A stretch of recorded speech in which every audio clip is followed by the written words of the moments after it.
Hello guys! Nag-slice ako ng isang pirasong talong tapos inihaw ko siya at ito na yung mga inihaw ko. Tapos nilagay ko siya sa dito sa platong ito. Ito na ang aking ginagawa. Sana lumabas naman itong masarap ulit. Ang antipasto ito or ano bang tawag dito? Appetizer. So, lalagyan ko ng konting asin.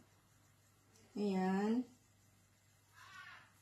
Tapos, lalagyan ko siya ng, sa halip na pinipit na bawang, lalagyan ko na lang siya ng powder garlic. Tapos, ang sunod ay prezzemolo. Wala akong fresh na prezzemolo o parsley. Ito na lang ang ginawa ko. Tapos, sprayan ko siya ng balsam vinegar. Yan, ganyan. Sarap nito sa tinapay. Tapos, lastly, lagyan ko siya ng olive oil. Mas maganda ito kung may ibabad ng medyo matagal-tagal, mga ilang oras, para mas masarap siya.